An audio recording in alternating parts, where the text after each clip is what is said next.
Good morning. This is Wee-Joo Chng. I'm from the National University Cancer Institute in Singapore, and I'm presenting to you the results of a randomized phase 3 study of pomalidomide cyclophosphamide dexamethasone (PCD) versus pomalidomide dexamethasone (PD) in relapse or refractory multiple myeloma. This is a study conducted through the Asian Myeloma Network.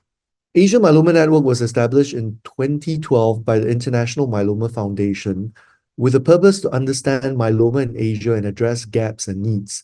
To date, we have 10 member countries and regions with total membership of more than 160.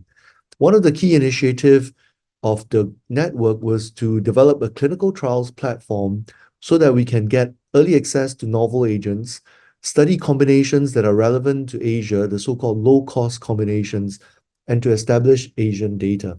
We all know that patients with multiple myeloma who relapse or are refractory to lenalidomide and bortezomib have very poor survival. Pomalidomide is an immunomodulatory drug shown to improve survival in this group of patients when combined with dexamethasone. In a small randomized phase 2 study from the US, PCD was shown to be better than PD. In our previous study, we showed that the addition of cyclophosphamide can rescue suboptimal responders to PD.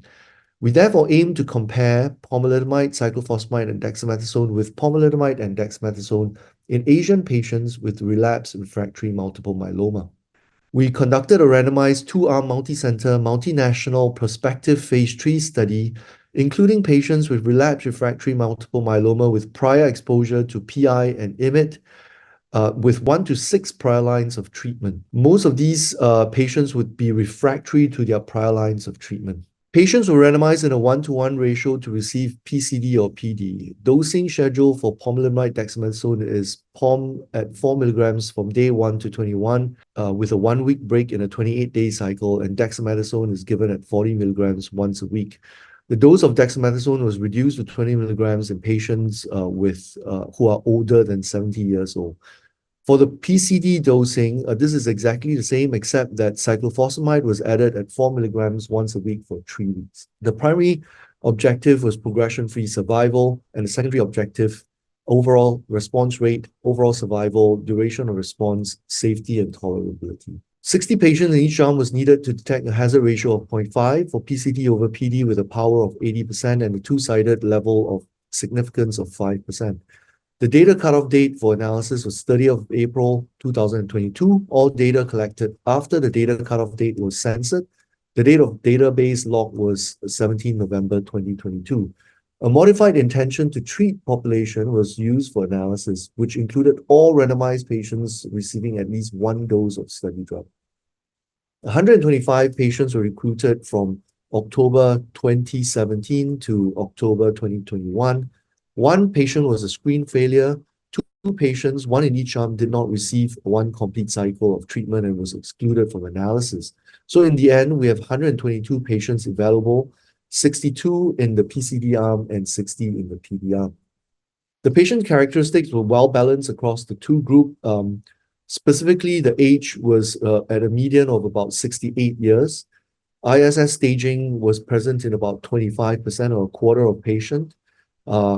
40+% of patients have renal impairment, and high-risk genetics was present in 12.9% of PCD patients and 33% of PD patients. But the important caveat here is that these numbers are small, and there are many patients with missing information for genetics because this was not mandated at study entry. This is a heavily pre-treated population with median lines of prior treatment of 3, and 40% of patients receiving prior autologous stem cell transplant, again highlighting that this is mainly an elderly population. Most patients have been exposed to 1 or more PI and IMiD and were refractory to the prior line of treatment.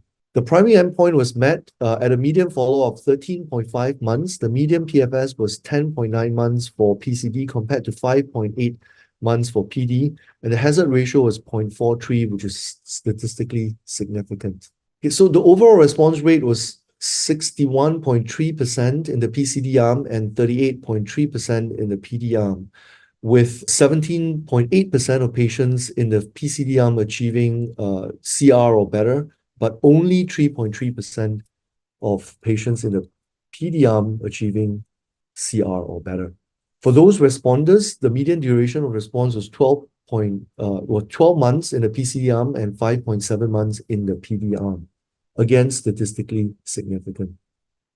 When we look across all the subgroups, all subgroups seem to benefit from PCD compared to PD, and this includes patients with prior stem cell transplant and those with renal impairment and high-risk disease.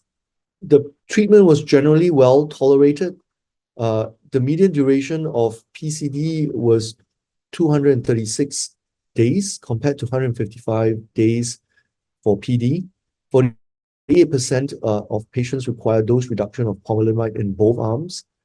The main toxicity observed was neutropenia. 34 deaths occurred during the study, but most of these were due to disease progression. There were only 3 deaths that were deemed to be related to study treatment, 1 in the PCD arm and 2 in the PD arm. And these were due to infections in 2 of the patients, and in the other one, fluid overload.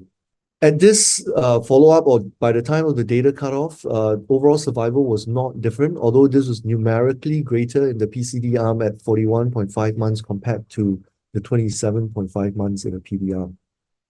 So in conclusion, PCD significantly prolonged PFS, improved overall response rate and duration of response over PD in patients with relapsed refractory multiple myeloma with prior exposure to PI and IMiD.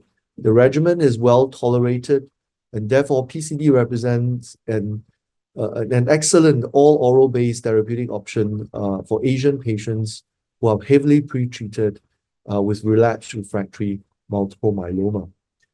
I would like to just acknowledge all the patients, sites, and as well as the PIs and coordinators who helped put the study together and for their participation.